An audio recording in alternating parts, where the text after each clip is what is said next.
وجه اللاعب الدولي السابق يوسف حجي انتقادات للناخب الوطني وحيد خليلزيتش الذي يرى بحسب رأيه الشخصي بأنه لم يحسن التصرف بخصوص هذه الكأس الإفريقية المقامة حاليا في الكاميرون. يوسف حجي وجه انتقادات كثيرة للناخب الوطني، كان من أبرزها عدم اعتماده وعدم احتوائه للمشاكل التي حصلت بينه وبين اللاعب المغربي حكيم زياش، حيث أكد يوسف بأنه كان يجب على وحيد الاستعانة بدون تردد بخدمات صاحب 28 سنة تفكير في مصلحة المنتخب. وقال حجي في تصريحات إعلامية: لو كنت مكان وحيد لاستعنت بحكيم زياش، إنه واحد من أفضل اللاعبين في العالم، لديه موهبة لا تجدها بسهولة في الوقت الحالي، لكن وحيد هو المدرب الآن، علينا أن نكون جميعا خلفه.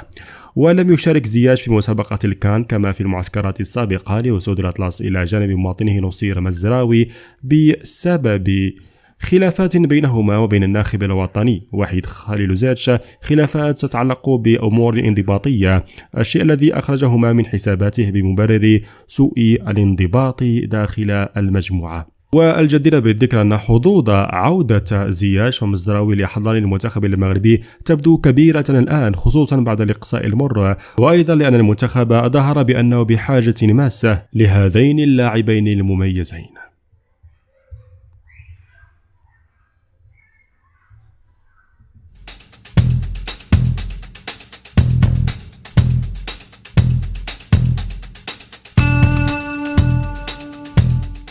في خبر حصري، أكد راديو سبورت ماروك في بث مباشر اليوم عبر صفحته في موقع التواصل الاجتماعي فيسبوك بأن هنالك مطالب داخل الجامعة الملكية المغربية لكرة القدم بإقالة المدرب المساعد مصطفى حجي من منصبه كمدرب مساعد للناخب الوطني وحيد خليلزيتش، كما أن هناك قرارات مفاجئة في الطريق.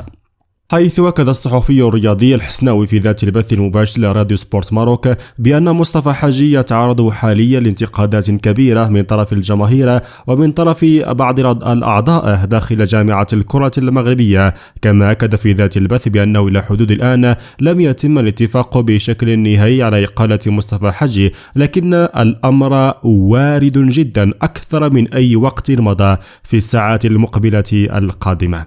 وكان مصطفى حجي قد رفض الإدلاء بأي تصريح مباشرة بعد عودة النخبة الوطنية لأرض الوطن عقب الإقصاء المر من كأس إفريقيا توتال إنرجيا الكاميرون 2021، حيث رد على وسائل الإعلام والصحافة التي كانت متواجدة في المطار أثناء عودة البعثة الوطنية بالقول: ما شئنا هو المدرب. وتعم موجة غضب كبيرة من طرف الرأي العام الرياضي ومن طرفكم أنتم مشاهدين عبر التعليقات في الفيديوهات السابقة تجاه الطاقم الفني للمنتخب الوطني، وأنا أيضا أشارككم نفس الغضب، حيث يطالب الجميع بإقالة المدرب وحيد خليلزيتش وكذلك المساعد مصطفى حجي أيضا، الذي عمر طويلا كمدرب مساعد ل3 مدربين مروا في تدريب المنتخب، حيث كان مساعدا لبادو الزكي ثم إيرفي رونار والآن وحيد خليلزيتش. مصطفى حجي حضر ل3 كؤوس إفريقية تواليا ولم يحقق مع المنتخب أي إنجاز فيها. فما تعليقكم مشاهدينا الكرام حول هذه المستجدات؟ شاركونا برأيكم في التعليقات، ولا تنسوا الضغط كالعادة على زر الإعجاب.